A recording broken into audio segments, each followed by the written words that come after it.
What's up, party people? So did anybody watch the Simone Biles documentary? I just watched it yesterday, and it was really like inspiring. Oh wow, Corvette.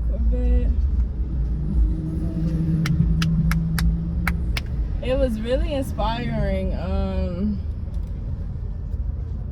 Like the fact of was it 2020 or the 2016 Olympics, when she didn't push through, which it really like illuminated a lot of like toxic patterns and things that were going on within that field, when it comes to like trainers and how they're pushing the athletes to work out even when like their bodies were physically fucked up, like broken, twisted ankles, like when they were literally in pain and emotionally probably, and even more pain, like physically, emotionally, shit, spiritually, everything.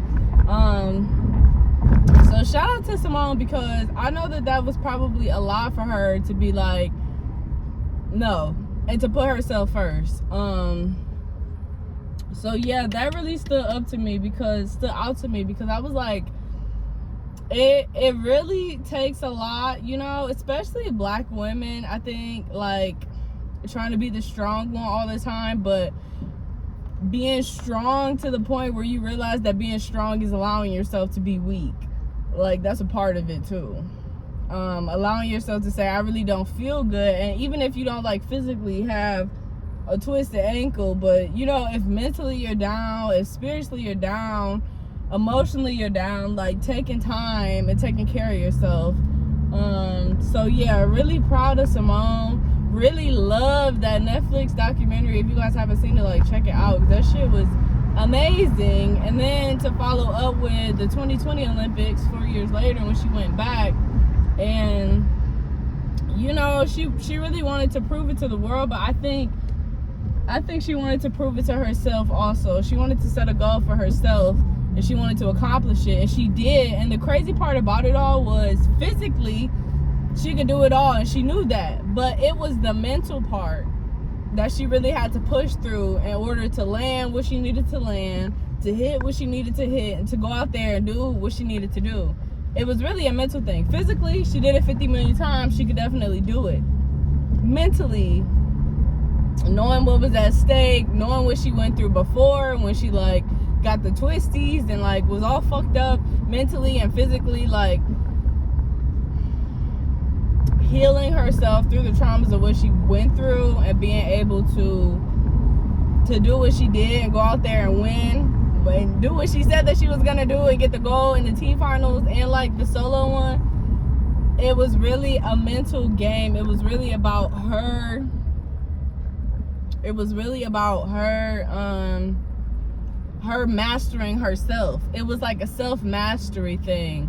Her conquering her own self-doubt, her conquering her own negative thoughts, her conquering, you know, her conquering herself mentally. That's really what it was, and she really did that shit. She really ate that shit up. And even in the second round, when like shit got shaky, she brought it back. And I love the fact that in the second round it did get shaky. You see me? I love that in the second round it did get shaky, because I feel like it showed us all watching and the people there that day, like, she's human. I think it's really good, you know, when we make mistakes. Like, especially, I was watching Making the Band too. Because all I do is watch TV. No, I was watching Making the Band too. Roll these windows up. And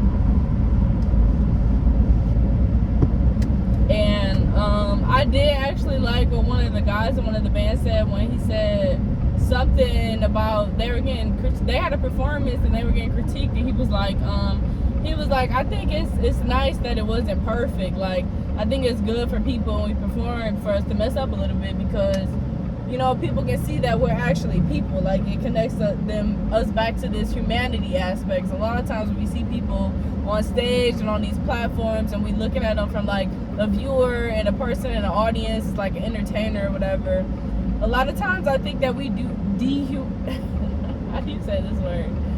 I think that we dehumanize them. So I love the fact that he said that, and the fact that she did slip up a little bit and brought it back, because one, it was like kind of an underdog story too. She went to third place and then finished out on top, which was nice, because who doesn't like rooting for the underdog, even though she'll never be the underdog. I did not know that girl had like that woman had like 3 or 4 like skills named after her, like the Biles too.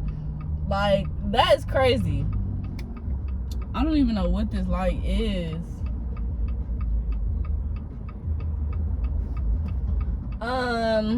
But yeah, so that's what I wanted to talk about today. That, just my little mental recap on that. And then this whole thought of like, whenever you I guess the relationship to self, and this thought of like, whatever that you say that you're gonna do for you, you should do it. You know, whatever kind of promise you make, even if it's small. Like, if you say, I'm gonna go on a walk tomorrow, like going on that walk tomorrow, like showing up for yourself in the little ways, I think it really matters a lot. Because one, I think that we care a lot, and you know, which we should, like how other people treat us, the people in our lives treat us, but it all stems from how we treat ourselves. So I feel like we really, it's like a daily thing to remember that you have to take care of yourself. You have to treat yourself and hold yourself to treating yourself to those high standards that you want other people to treat you as well. So like, if you tell yourself that you're gonna do something, follow it through with it. That's something that it's been a big thing that I've been working on, like in these last phases, this phase that I'm at in my life right now. Lately, that's been a big thing for me. It's like, if I say that I'm gonna do something, doing it. For one, it's like me keeping a promise to myself is just really like sacred, and just like, okay, I love you. So if I tell you I'm gonna do something, like in the same way I feel for other people, if I tell them I'm gonna do something, I'm gonna do it. I'm definitely gonna do that for me, you know, because I'm that girl. I love me. And I feel like that's how, you know, we all should feel, and we all should do. So I know it might not seem like a huge and a crazy thing of like, and I know every time we can't do it, and I feel like even with my friends, I give them grace, you know, like if we made plans, but you know, you having a day, I'm having a day, stuff comes up, like we can't always show up, and we can't always live up to plans that we might have made today, because you might feel different today. And I feel like that's a part of honoring yourself too, is knowing what you have the energy and the availability to do and what you don't. Setting boundaries, you know, that's day one, setting boundaries. And knowing what you can do and what you shouldn't do. That's one. And I did, when I got back from New York last week, I had like a sore throat, and I started feeling better like day 3. And something in me was like, oh yeah, well, I should go to the gym since I'm feeling better. And for some reason, like, I went to UPS, I dropped off some boxes that I was returning, and something in me was just like, I don't know, like, should I go to the gym? I'm still kind of healing. I'm not like at 100%. And I asked ChatGPT, which I need to stop using ChatGPT because it's not good for the environment. But I did ask Chat. Chat was like, yeah, if you're not feeling good, you know, basically you shouldn't do it. And I'm like, okay, that definitely confirms it. Like, I didn't need to ask Chat, but I do give myself props because I did listen to my intuition. I'm like, maybe I shouldn't, and I ended up not going. And I don't know, that just felt like a really big step for me, because I know it's like a simple thing, but I feel like I have a habit of pushing myself or overexerting myself when it's like completely unnecessary. So yeah, I don't know, I was just really happy about that. And I ended up like going to the grocery store and going home, eating dinner and chilling. I feel like there was something else that I wanted to talk about.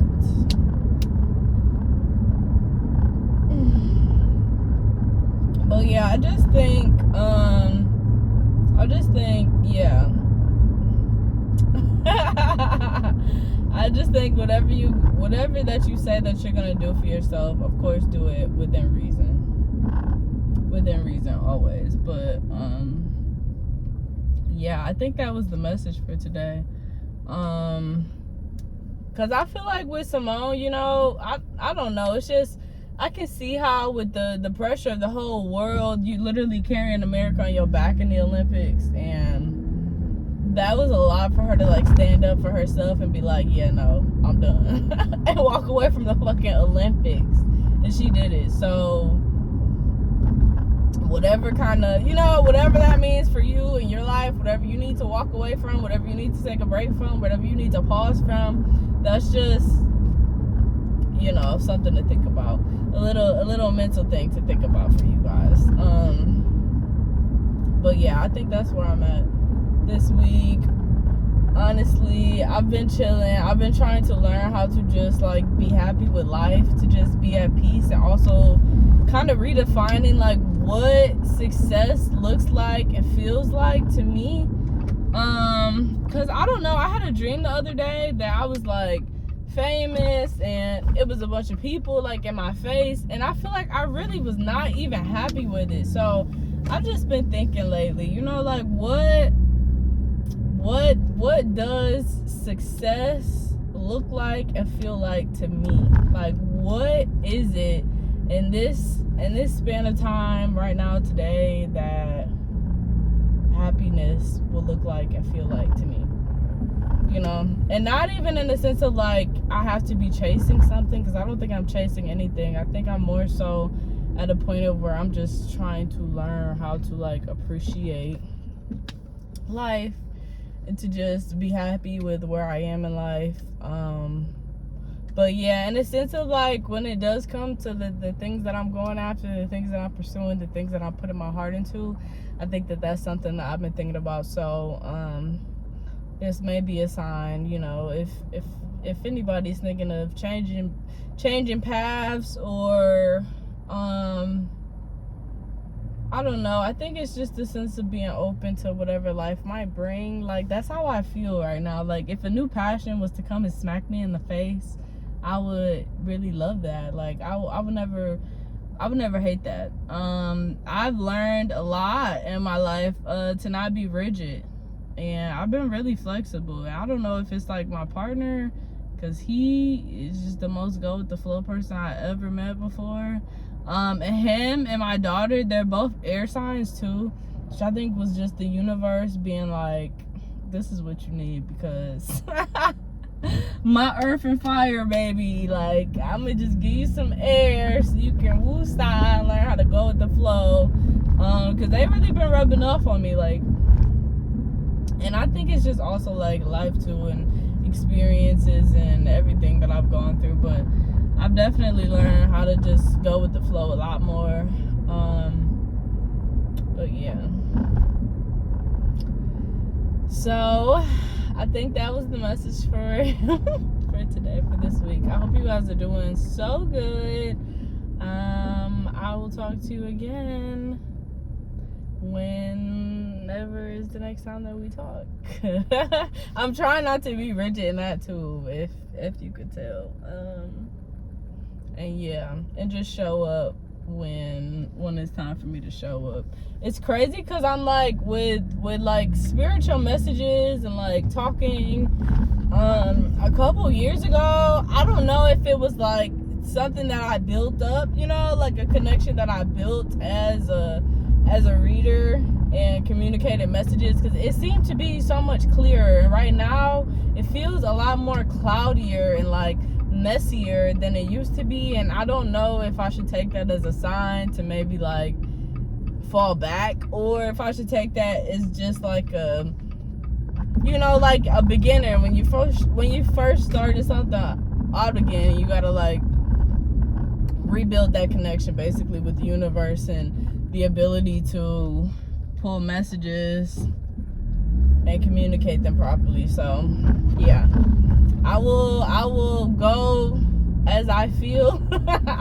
I will go as I feel. And you know, I appreciate you guys, and I hope that you are doing amazing.